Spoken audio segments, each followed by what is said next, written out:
тавих хэлтгэлийн нэр бол халахын цогт хунтайж намтар дүүний холбогдох хоёр бичгийн дурсгал. За 2023 оны 5 сарын 24-ний өдөр ЮНЕСКОгийн дэлхийн дурсамж хөтөлбөрийн гүйцэтгэх зөвлөлд хуралдаж Монгол Улсын үндэсний номын сангаас нэр дэвшүүлсэн халахын цогт хунтайжийн хатны бичээсээ хүмүүн төрлөختний бичиг соёлын өвд бүртгэснийг албан ёсоор зарсан билээ. Энэ бол монголчууд төдийгүй Монголын бичиг соёл тайртай дэлхийн хүн болгоны чихэн чимэгтэй он жил хүсч хүлээсэн баярт мэдээ байсан юм аа.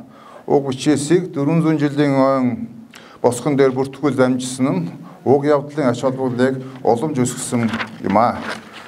За ЮНЕСКОгийн дэлхийн дурсамж хөтөлбөрийн дээд хорооноос цогт хунтайжийн бичээсийг бүртгэхийг дэмжиж гүйцэтгэх зөвлөлдөө илгээсэн бичгтээ иргэнсэн олон улс түмний дундаас ялангуяа эсхий туурахтнууд хизээнээс явдал түүхээ хад чулуун дээр сэлж ирсэн билгөө. Тус хадны бичээсийг Монгол бичиг хэл зохиолын хамгийн яруу хийгээд чухал дурсгалын нэг тоосдог юм аа. Монголчууд хүчин давтаж уламжилт үсгээ халах үед энэхүү хадны бичээс нь монголчуудын хувьд үндэсний ухамсар соёлын дархлаа эрх чөлөөний чухал бэлэгдэн болсон юм аа хэмээн онцлсан юм. Мөн хойдон жил нь 2024 оны 5 сарын 6-наас 10-ны хооронд нийслэл Улаанбаатарт болсон ЮНЕСКОгийн дэлхийн дурсамж хөтөлбөрийн Аз номхон далайн бүсийн хорооны 10 дугаар чуулганаар Монгол Улсын үндэсний номын сангаас нэр дэвшүүлсэн халахын 7 хошуу 4 аймгийн ноёдын гэр үеийн бичмэл нь баримт өвийн жагсаалтад бүртгэсэн билээ.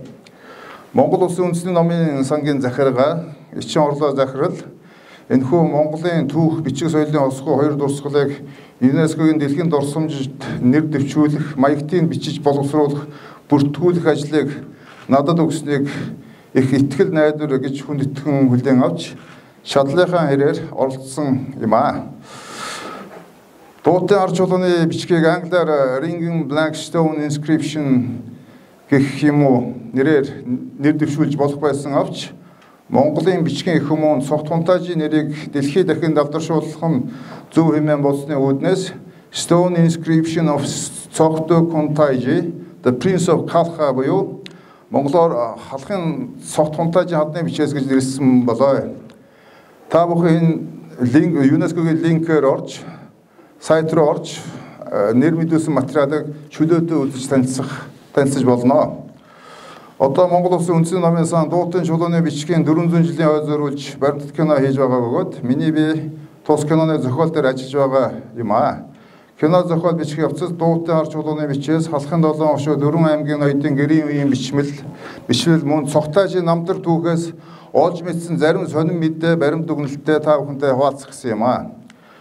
Дуутын арч чулууны бичиг халахын 7 хошуу 4 аймгийн ноёдын гэрийн үеийн бичмэлийн тухайд Дуутын арч чулууны бичээс нь Төв аймгийн Дэлгэр хаан сумын Дуут хуримт багийн нутаг, хуучин Түшэд аймгийн Бишиг гүнгийн хошуу нийслэлээс баруун зүүн урд 320 км-ийн зайд байдаг үлгөө.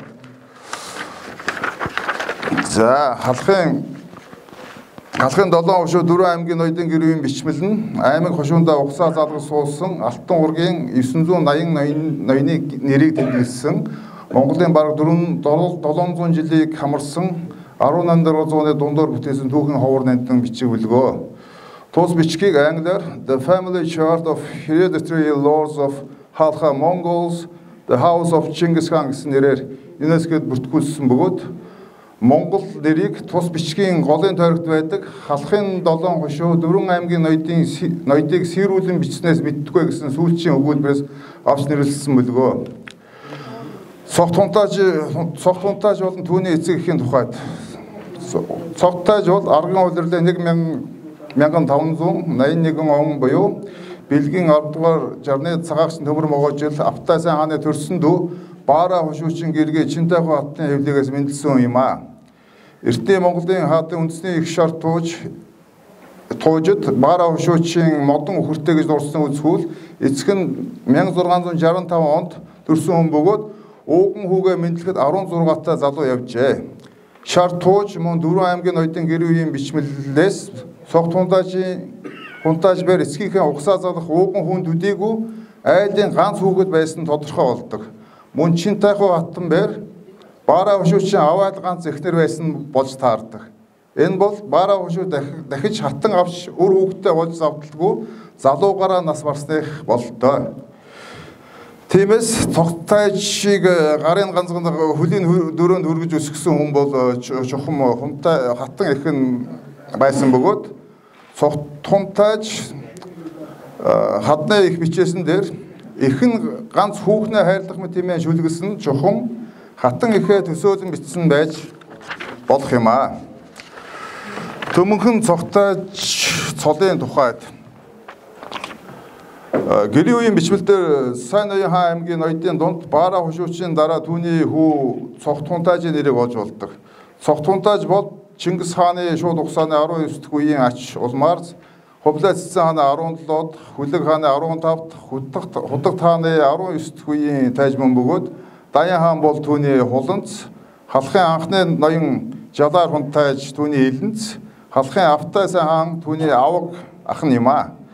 Цогтаан хунтайж эцгээс илүү урт нассан хүний хувьд өөрөө өндөр өтгөн гэр бүлийг толгойлж байсан. Хунтайж бээр 3 хатантай, 3 хатнаас нь гарсан 5 хүү 6 охинтой байсан.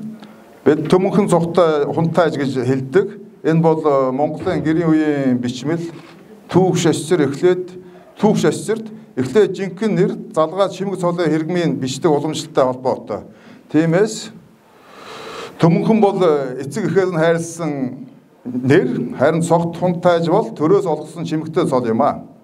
Гэрсэнцээ үр ач нарын дунд цогт хунтайжаас гадна төмөнхөн нэртэй 2 ч хүн байсан. Цогт хунтайжийн аваг ах төмөнхөн хөндлөн мөн өвөг эцэг ноонхуу үзний дүү төмөнхөн абаа нар юм аа. За их дунд бичээсэн сийсэн он цаг болон дараадлын тухайд их бичээс дээр цагаан дахиа жил буюу 1620 онд цогт хунтайж хомор буусны дараа өндөр дээр мөртөөгөө гарч аваг гихчээ сангалзан шүлгэснийг бараа болж авсан эрхээ хя газар дээр нь тэмдэглэж авсны 4 жилийн дараа Дайчин хя Гуянбаатар 2 хатан дээр сийсэн тухай тодорхой өгүүлсэн байдаг. Их дунд баг бичээсийг нэг хүмүүс нэг доор сийсэн байдаг үлээ. Дунд бичээсийг модон хулган жилийн гал барс сарын 15-нд их бичээсийг 18 сийсэн байдаг.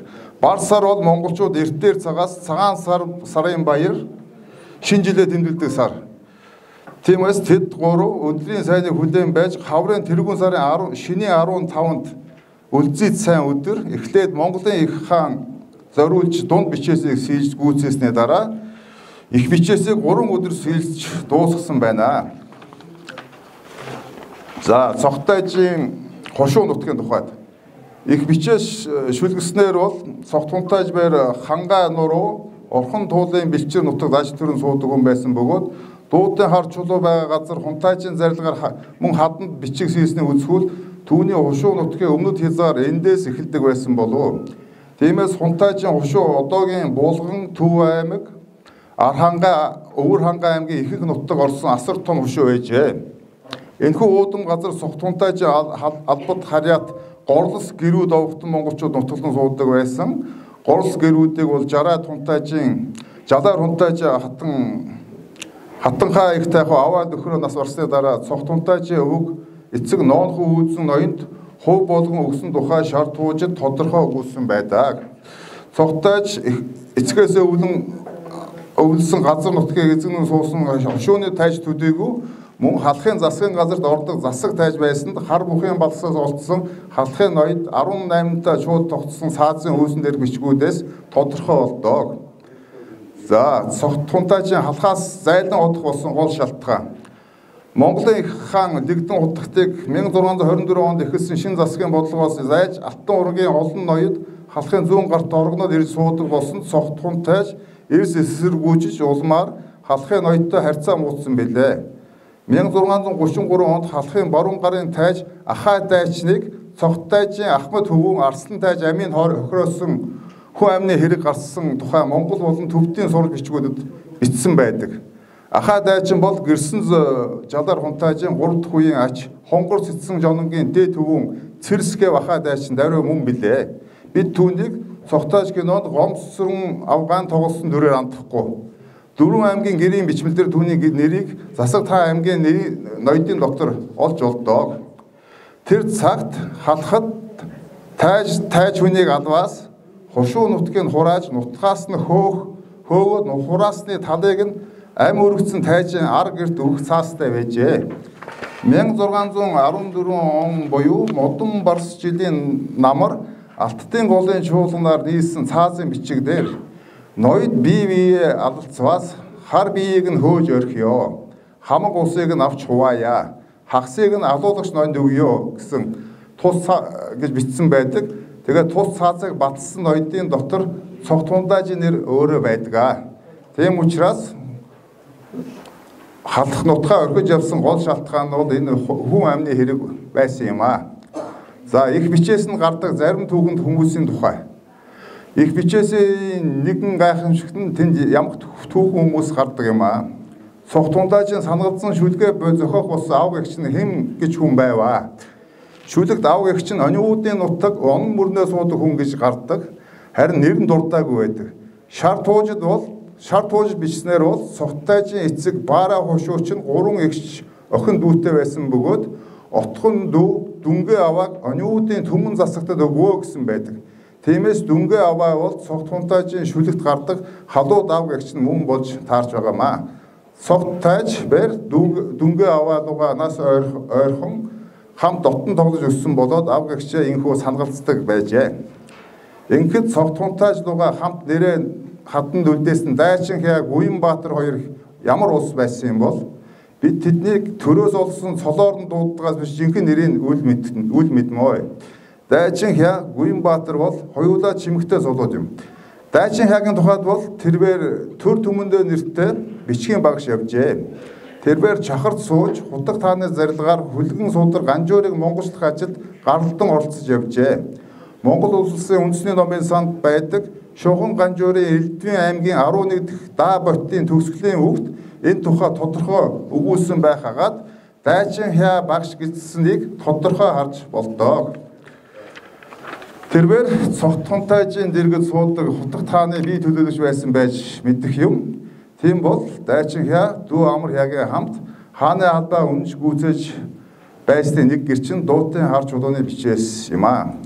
За дүгнэлт тус хоёр бичиг нь хойч үеийн бидэнд бүрэн бүтнээрээ өвлөгдөн ирсэн яруу сайхан байдлаараа ЮНЕСКОгийн дэлхийн дурсамжид зүй ёсоор даслагдсан Монгол бичиг соёл төр ёсны хосгүй дурсгал төдийгүй шар тууж халахын ноёдын 18 цааз шунхан ганжуур гэх зэрэг бусад тулгар бичгүүтээ хавсран судлаваас Дайчин улсаас өмнөх 17 дугаар зууны монголчуудын явдал түүх ялангуяа цогт хундаажийн намтар түүхээс шинээр олон шөнө баримт нээж болох тулгар бичгүүд мөн болоо. За анхаарал татсан баярлалаа.